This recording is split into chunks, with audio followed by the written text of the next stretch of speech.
Hello, this is Dr. Keith, the vegan naturopath, coming to you today with another article.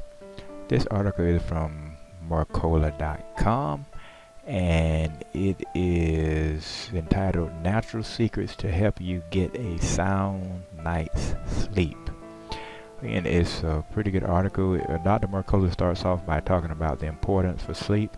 He cites the CDC, which is the U.S. Centers for Disease Control and Prevention, and they've pointed out that insufficient sleep is a public health problem, and that they point out that 1 in 3 adults don't get enough sleep. He points out that the number may be actually higher, as they use that the required amount of a healthy duration of sleep is about 7 hours, and he points out that most adults probably need about 8 hours, and I agree with that. Most adults probably do need about 8 hours. Many people have conditioned their bodies or conditioned themselves to think they need less. But the reality is, if they actually got 8 hours of sleep for a while, they would find out how much better that they feel.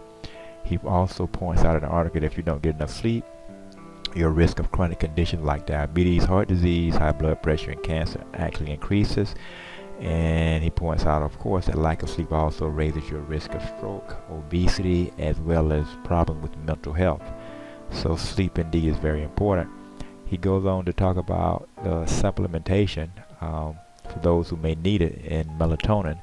He points out that in the 21st century there are many reasons, he says, why you have trouble nodding off. It could be many reasons why we have trouble nodding off, including things like a hectic schedule, exposure to too much light at night, and not enough exposure to sunlight during the day.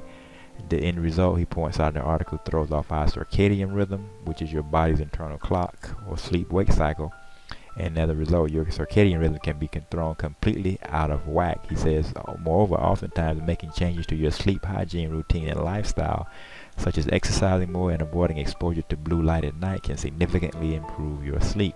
He goes on to point out further that the hormone melatonin may also be useful for people who may not get the benefit from just changing their schedule, because their bodies have been basically realigned and is so out of whack that they may need a little help for a short amount of time to get back in line. He goes on to point out how your pineal gland, which is a pea-sized gland in your brain, produces melatonin roughly an approximation to the contrast of bright sun exposure in the day and complete darkness at night. He says that in a normal night's sleep, your melatonin levels may begin to rise around 9 p.m. or 10 p.m. and stay elevated for about 12 hours. Then as the sun rises, your pineal gland reduces your production of melatonin, and the levels in your blood decrease until they are hardly measurable at all. Now, I'm not going to go through this entire article because it's somewhat long. I just wanted to bring it to your attention. He goes into detail about how you don't really need a lot of melatonin, and how even some experts recommend if you travel a lot and you're going to be flying across 3 or 4, maybe 5 time zones, that melatonin can actually help you get through the jet lag. You may not have any jet lag at all. Then he goes on to talk about some other natural sleep aid supplements, such as chamomile, which is, and he quotes one study that found that people with insomnia who took chamomile supplement had improvements in daytime functioning and potential benefits on sleep measures as well, according to molecular medicine reports. He says chamomile is widely regarded as a mild tranquilizer and sleep inducer. Sedative effects may be due to the flavonoid that binds to etc. receptors in the brain. Then he goes on to mention kava, which is another herb. Sometimes it's called just simply kava. Is a root native to South Pacific Islands, and if you are into natural medicine at all, I'm sure you've heard of kava. It's known for its sedative and anti-anxiety properties. Kava has been found, he says, to be beneficial in relieving stress-induced insomnia. He says there have been reports of liver damage linked to kava supplement, but it's unknown if the damage was due to compounding kava, contamination, or other reasons.